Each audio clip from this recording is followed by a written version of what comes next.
Começa agora mais um Tá na Web, o programa que apresenta e discute os assuntos que estão sendo mais falados na internet e pesquisados no Google Trends nos últimos dias.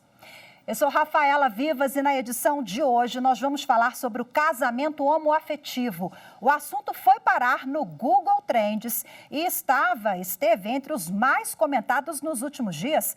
Isso porque no início da semana, a Comissão de Previdência, Assistência Social, Infância, Adolescência e Família da Câmara dos Deputados aprovou um projeto de lei que propõe incluir no Código Civil a proibição do casamento homoafetivo. Mas, afinal, o que diz a lei sobre o casamento entre pessoas do mesmo sexo? Como ele virou legal no país? É o que você confere a partir de agora no Tá na Web. Os meus convidados de hoje, vamos já para a tela, já estão conosco aqui a advogada e presidente da Comissão de Diversidade Sexual e de Gênero da OAB do Distrito Federal, doutora Cíntia Cecílio, e também conosco o presidente do Instituto Brasileiro de Direito de Família, IBDFAM, Rodrigo Pereira. Sejam bem-vindos, muito obrigada pela participação, pela disponibilidade em primeiro lugar. Vou começar com o doutor Rodrigo. Doutor Rodrigo, explica para a gente, para que a gente compreenda melhor, o que está sendo discutido no âmbito do parlamento. Vamos voltar lá para 2011 e relembrar aquela decisão da mais alta corte do país sobre o tema. E eu queria que você explicasse também o que diz o artigo 1723 do Código Civil, que originou aí lá atrás aquela insegurança jurídica, Alguns casais conseguiam o casamento, outros tinham que entrar na justiça. O Supremo foi provocado, respondeu. Eu queria que o senhor fizesse um histórico para a gente, como chegamos até aqui. Bem-vindo, doutor. Obrigado, gente. Olha, o casamento entre pessoas do mesmo sexo, que nós chamamos de casamento homoafetivo, porque nós mudamos a expressão. Nós não usamos mais a expressão casamento de homossexuais, mas casamento homoafetivo. Ela existe no Brasil por uma interpretação quando o STF disse, olha, essas famílias, as uniões estáveis são legítimas tanto quanto as heteroafetivas. Então, quando o STF legitimou as uniões homoafetivas, ele abriu a porta e o Conselho Nacional de Justiça acabou expedindo um ato normativo, dizendo que o casamento a união estável poderia ser convertida em união estável. É curioso como é que essa questão da conversão da união estável, como é que ela entrou, vamos voltar lá em 1988, que entrou essa expressão, o casamento, a união estável pode ser convertida em casamento. Naquela época nem se pensava em união homoafetiva, mas em união heteroafetiva. Isso só passou na Constituição por um jogo de forças que as forças conservadoras autorizaram. Olha, ok, nós vamos admitir a união estável, mas nós vamos salvar desse pecado e vamos transformá-la em casamento. Passado alguns anos, 2011, os conservadores provaram do próprio veneno, ou seja, se pode converter uma união estável heteroafetiva, pode também converter uma união estável homoafetiva. Então, essa interpretação ela foi da maior importância, porque ela incluiu essas pessoas que estavam vivendo à margem da sociedade. Elas eram invisibilizadas juridicamente, porque quando se dá visibilidade, elas passam a existir socialmente. Então, isso foi da maior importância, mas, obviamente, que isso revolta alguns setores da sociedade e que insistiram, e até mesmo antes da interpretação do Supremo, alguns projetos de lei queriam barrar, e agora querem barrar um casamento entre pessoas do mesmo sexo, o que essa lei, se for aprovada, ela já nascerá inconstitucional. Mas é incrível como que essas pessoas, em nome dessa moral sexual, cometem verdadeiras barbaridades. Em nome de Deus, fazem verdadeiras injustiças. Passa palavra agora para a doutora Cíntia. Muito obrigada mais uma vez pela sua participação conosco, doutora. Pegando o gancho aqui da fala da exposição do doutor Rodrigo, não existe uma lei específica, e sim uma interpretação, conforme até a Constituição Federal, como o Supremo lá atrás entendeu, né, num processo aí que teve ampla repercussão e está posto, né? Já temos uma jurisprudência consolidada. Como é que a senhora avalia esse movimento, né, de querer rever a jurisprudência, uma norma com base justamente entre vários argumentos, mas entre o que eles colocam tem esse aspecto, olha, não temos uma lei específica, o Congresso não legislou sobre o assunto, e sim uma interpretação. Qual é a leitura que a senhora faz? Obrigada, Rafaela. Bom, a gente precisa lembrar que, como disse aqui o doutor Rodrigo, essa é uma lei, né, um projeto de lei que já está nascendo inconstitucional, né?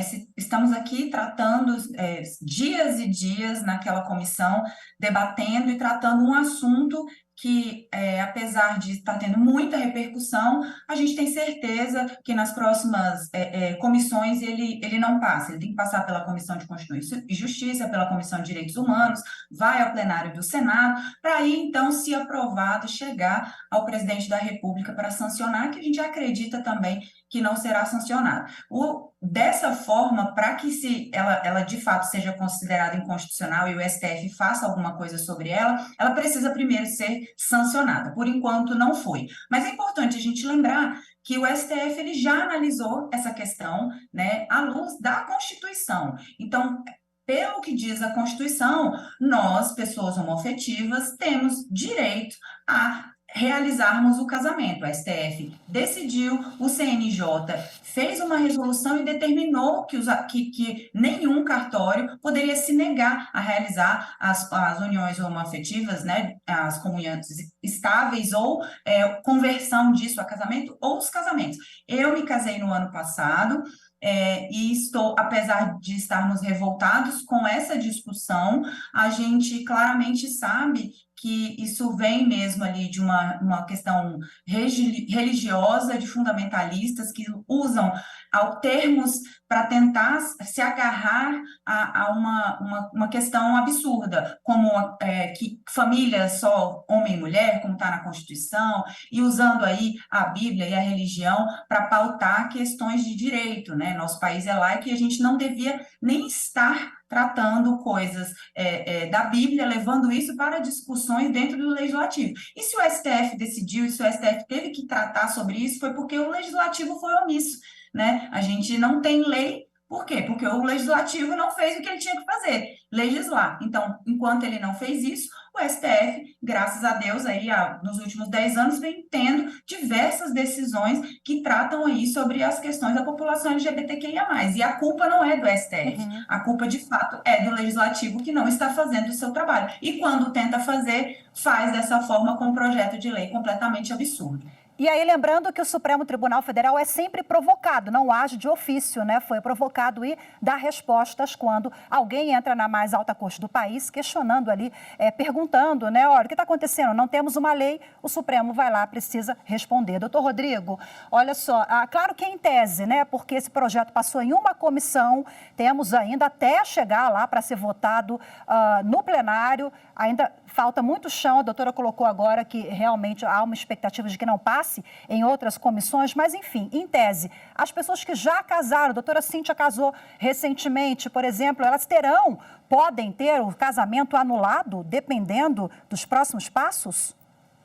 Pois é, a ideia desses fundamentalistas é de invalidar todos esses casamentos, inclusive mandá-los para o fogo do inferno, né? É incrível como é que, em nome de Deus, cometem essas barbaridades, como eu disse, teoricamente, sim, mas na prática, como é que vai anular milhares de casamentos? Como é que vai anular milhares de adoções feitas por pares homossexuais, por casais homoafetivos? Isso é completamente fora da realidade. O que a gente tem que lembrar é que a fonte do direito não é só a lei. Aliás, a lei é uma das fontes do direito, não é a mais importante. O mais importante são os costumes, né? Os costumes, a jurisprudência, os princípios. Então, a lei não é a mais poderosa fonte do direito. Então, todas essas outras fontes do direito convergem no sentido da validade, eficácia e constitucionalidade dos casamentos homoafetivos. E eu me lembro do IBDFAN, que teve uma atuação, né, muito presente, muito forte lá naquele julgamento de 2011.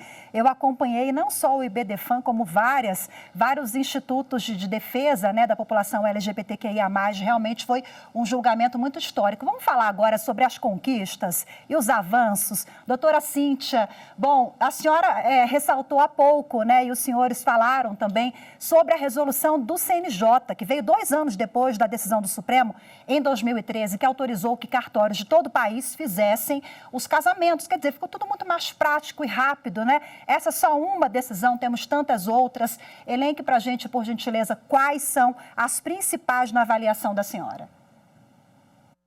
Eu acho que o reconhecimento esse de 2011, que foi o que abriu as portas para todas as outras questões, o reconhecimento das famílias homoafetivas, o nosso direito de realizar o casamento, né, de forma igualitária, até porque pagamos impostos da mesma forma, então queremos ter aí os mesmos direitos. A gente quer ter direito de plano de saúde para minha esposa, por exemplo. Eu quero que ela tenha direito ao meu plano de saúde, eu quero que numa questão previdenciária a gente possa discutir aí as questões de pensão. Os nossos filhos, a gente quer que tenha todos os direitos, que tenham os nossos nomes. O CNJ, ele tem uma resolução também que trata sobre a reprodução assistida aí realizada em clínicas de fertilização por casais homoafetivos, determinando que seja registrado no nome das 2 mães ou dos 2 pais. O STF sempre com as decisões e o CNJ modulando para que essas decisões tenham eficácia, né? Então, a gente teve a doação de sangue, por exemplo, a gente tinha um problema com uma portaria do Ministério da Saúde e da Anvisa que determinava que homens homossexuais e mulheres trans não poderiam doar sangue se não comprovassem que estavam fora de relações sexuais por 1 ano, e isso era tão absurdo, né, que uma pessoa foi ao STF para pedir o seu direito de doar sangue. Então, a gente pedindo o direito de ajudar, né? A questão da alteração do nome e gênero também de pessoas trans, sem a necessidade de ajuizamento de ação, diretamente no cartório. E, por último, né, a questão da criminalização da LGBTQIA+, fobia, que eu acho que é uma das grandes conquistas, que ainda aí está tendo alguns debates no STF, mas que já fez com que as pessoas reconhecessem, a população LGBTQIA+, tivesse mais esse direito garantido aí, dessa proteção de tanto preconceito, né, que a gente acaba sofrendo aí em diversos lugares. Ok, doutor Rodrigo, doutora Cíntia já elencou ali os principais, né, se o senhor quiser complementar, mas eu quero perguntar para o senhor quais são os gargalos, né, para dar efetividade a tudo isso que a doutora Cíntia falou. É o quê? É o preconceito da sociedade, precisamos avançar nessa seara. O que na avaliação do senhor ainda falta? Tá, só reforçando o que a Cíntia disse, sintetizando, na verdade, o STF, quando legitimou as uniões homoafetivas, ele quebrou o monopólio do casamento, o casamento não é mais um monopólio da heteroafetividade. Isso é uma quebra de paradigmas, né? E outros avanços precisam acontecer, e essa é uma questão do IBDFAN, porque isso é uma questão de direitos humanos, né? Todas as famílias são legítimas, não há mais ilegitimidade de famílias, mas o que é curioso, que nós devemos nos perguntar é por que esses pastores de alma, em nome de Deus, em nome da religião, querem excluir pessoas, né? Por que elas... eu gostaria de saber o que tem dentro de cada um, né? Será que as pessoas estão em paz com a sua sexualidade, né? Por que nasce, de onde nasce a homofobia, de onde que essas pessoas tiram, porque tem tanto horror, né? Elas deveriam olhar para si próprias e se perguntar por quê, né? Por que eu quero excluir pessoas? Por que eu, em nome de Deus, falo essas barbaridades, cometem verdadeiras violências? Essa é uma questão que cada um desses pastores de alma deveriam se perguntar. Já que o senhor chamou aqui, colocou um tema para propor a reflexão, eu vou pedir licença para os senhores agora para mostrar um card, gente, que viralizou nas redes sociais, uma ilustração, tá, sobre esse tema que serve também de reflexão. para a gente não tirar do radar. Vamos dar uma olhadinha? Olha só, esse foi compartilhado, vocês viram por aí certamente. Esse aqui foi compartilhado pela cantora Ivete Sangalo e diz assim: aceitar ou não um casamento gay deve ser uma escolha apenas de quem foi pedido em casamento. É isso, né? Fica aí a reflexão. Agora eu vou voltar para os meus convidados, vou passar a palavra para um recadinho rápido aqui, uma reflexão. Os senhores, eu acho que viram essa ilustração também no Twitter, nas redes sociais, e realmente acende o alerta, né? Bom, isso tem a ver com quem recebeu o convite ali. Por que isso incomoda tanto? E aí o doutor Rodrigo colocou agora: a política e a religião é algo que a gente precisa pensar e tomar muito cuidado, né, ao misturar essas duas questões que parece que como água e óleo, não se misturam. Mas agora eu vou passar para a doutora Cíntia uma reflexão final sobre esse tema agora, para a gente chamar a atenção da sociedade com base nesse assunto que foi muito comentado nas redes. E aí eu me pergunto, né, nós já avançamos tanto, trazer esse debate sobre algo que já está consolidado acaba às vezes confundindo um pouco, né, a população, o senso comum. Mas eu quero agora uma palavra final de cada um de vocês. Vou começar com a doutora Cíntia. É importante a gente lembrar, esse card, ele é divertido, ele acende o alerta e faz com que as pessoas pensem um pouquinho sobre isso, né? Além de você não ter sido pedido em casamento, você também nem vai ser convidado. Então, pode ficar tranquilo lá, não se preocupa, né? Se as pessoas tivessem um pouco mais de respeito, eu sempre falo que a base para tudo na vida da gente é o respeito, né? Da mesma forma, e não é aceitar, a palavra aceitação, a gente devia parar de usar ela quando se trata de questões da população LGBTQIA+. A gente não quer ser aceito porque a gente não precisa, a gente só quer ser respeitado. Então, se houver o respeito, se a igreja X não acha bacana, ok, a igreja fica lá pregando para os seus, né? Dessa forma. Agora, a gente levar isso para a sociedade cria uma forma de ódio e de preconceito, porque é uma forma de você incitar a raiva nas pessoas, incitar o ódio, incitar o preconceito. Foi algo que a gente viu acontecer nos últimos 4 anos, infelizmente, de uma forma desproporcional. Então, é importante que a gente pense no respeito, que a gente apenas respeite as pessoas. Se a gente estivesse aí vivendo com um pouco mais de respeito na nossa sociedade, a gente não precisaria estar tendo esse tipo de discussão, porque é uma discussão, é uma perda de tempo. Tanto de gente passando fome, necessidade, enchente no Brasil inteiro, um monte de criança abandonada, e a gente está discutindo um assunto que já foi decidido e que não vai dar em nada. Então, a reflexão,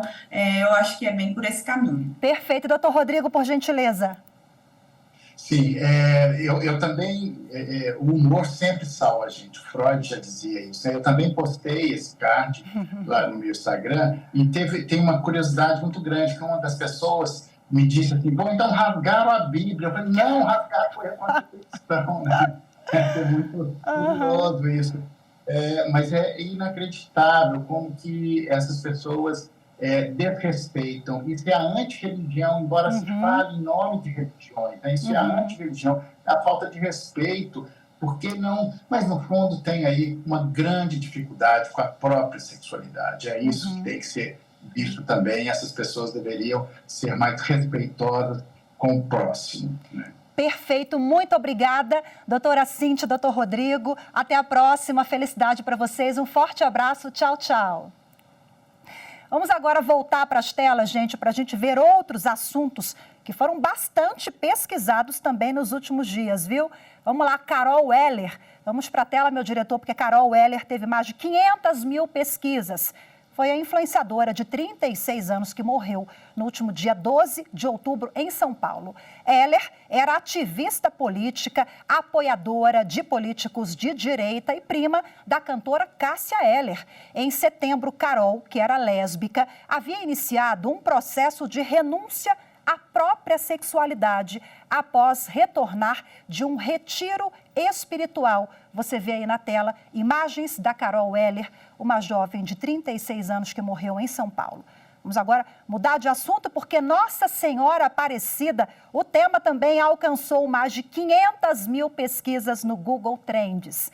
A imagem da santa foi encontrada no fundo do rio por 3 pescadores há mais de 300 anos. Nossa Senhora Aparecida é celebrada em 12 de outubro e tornou símbolo de fé e carrega o título de padroeira do Brasil. No último dia 12 de outubro, milhares de fiéis celebraram a data no Santuário Nacional de Aparecida, no interior de São Paulo. Celebrações em todo o país também e muita pesquisa sobre o tema. Nossa Senhora Aparecida alcançou o topo do ranking com mais de 500 mil pesquisas.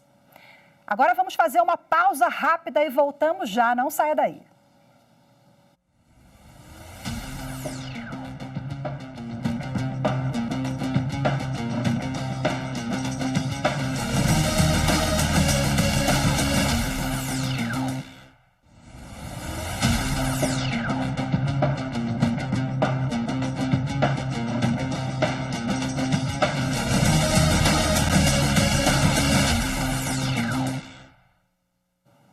Tá na web de volta, agora com o quadro Era Fake. Vamos esclarecer uma notícia falsa que andou circulando pelas redes e grupos de WhatsApp. Veja só.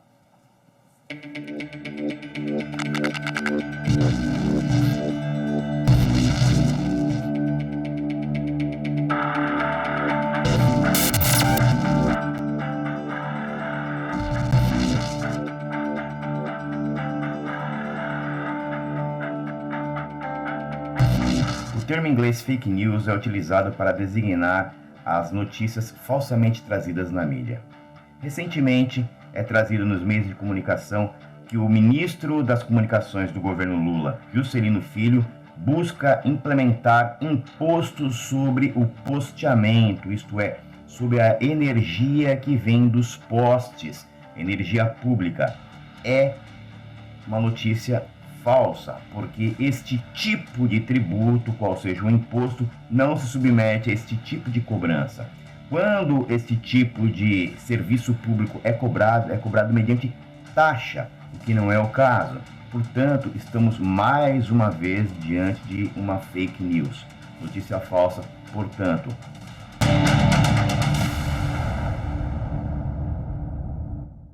Vamos avançar no assunto agora com o presidente do Fórum Nacional de Entidades Civis de Defesa do Consumidor, Cláudio Ferreira. Seja muito bem-vindo, muito obrigada pela participação do senhor. Nós vimos aí que é fake news, notícia falsa, mas de fato houve uma política nacional instituída pelo Ministério de Minas e Energia e o Ministério das Comunicações, mas que à primeira vista pode ser até algo positivo para o consumidor, né, doutor? Porque a gente está falando aí de essa política chamada de poste legal, tá? Para tentar diminuir ali aquele emaranhado de fios, né? Muito comum nas grandes cidades. Então, se a gente for pensar, ponto positivo para o consumidor se houver de fato uma regulamentação. Bem-vindo, doutor. Olá, Rafaela. Olá, os telespectadores da TV Justiça. É uma satisfação participar do teu programa. Realmente, foi editado no final do mês passado a portaria interministerial 10.563, que cria a Política Nacional de Compartilhamento de Postes, chamado Poste Legal. Um dos objetivos é justamente a otimização da utilização dessas estruturas, né? Inclusive com a previsão, com a sinalização do repasse da redução de custos aos consumidores, né? Então, isso é extremamente importante, primeiro, porque, um lado, regra melhor essa questão, né?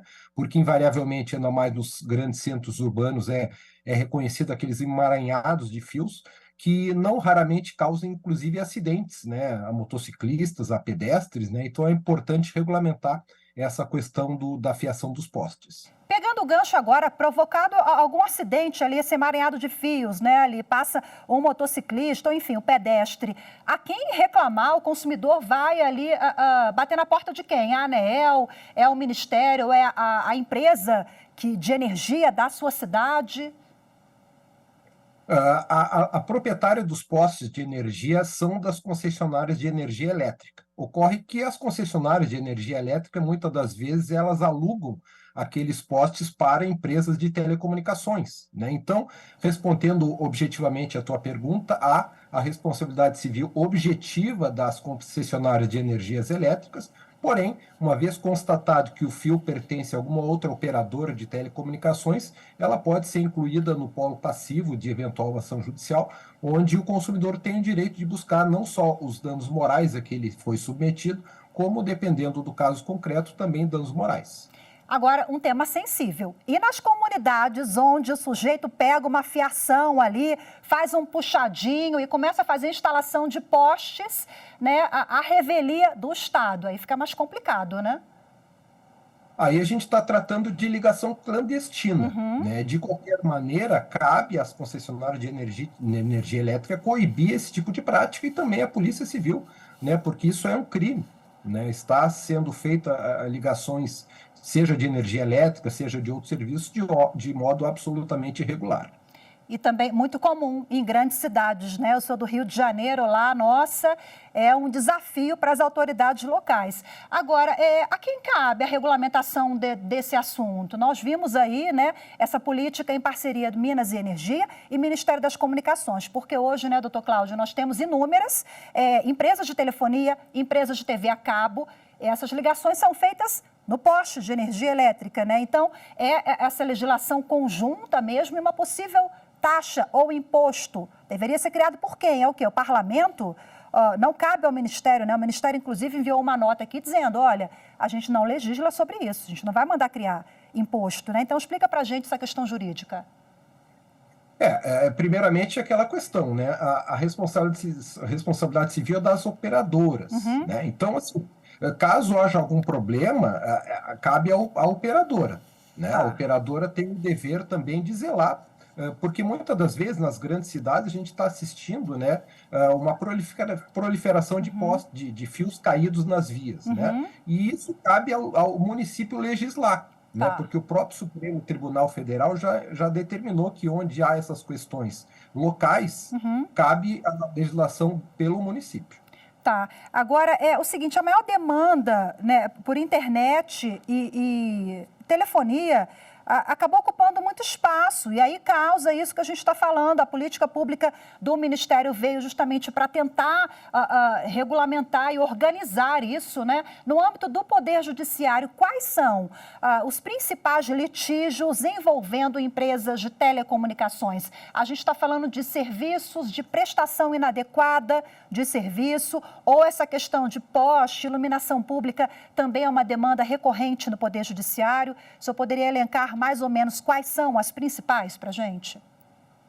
Bom, para fazer uma distinção, né, com relação às operadoras de telecomunicações, as principais demandas nos órgãos, principalmente nos PROCONs, são as cobranças indevidas, né? Então, esse é o principal motivo de reclamação do consumidor brasileiro de um modo geral.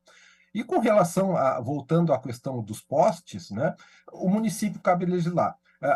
Telecomunicações é ato privativo da União, porém essas questões locais cabe ao município legislar. E, invariavelmente, infelizmente, há um grande número de decisões judiciais, inclusive dos próprios tribunais superiores, onde é reconhecido, né, a falha na prestação do serviço, cabe às concessionárias zelar por aqueles que estão caídos na rua. Né? Caso não haja a devida cautela pelas operadoras, bom, aí o consumidor prejudicado tem o direito de pleitear no judiciário essa reparação. O consumidor fica perdido mesmo, né? Quais as competências de município, estado, mas na dúvida dessa fake news que surgiu aí, procure órgãos oficiais. Doutor Cláudio, quero agradecer a sua participação, viu? Os esclarecimentos todos. Muito obrigada e até a próxima. Obrigado, Rafaela. Uma boa tarde e até a próxima. Obrigada. E muito obrigada a você também, que nos acompanhou em mais uma edição do Tá na Web. Não deixe de seguir a gente nas redes sociais pelo @Rádio e TV Justiça. Estamos no Instagram, Twitter, YouTube, Spotify, hein? Muito obrigada pela companhia. Até a próxima. Tchau, tchau.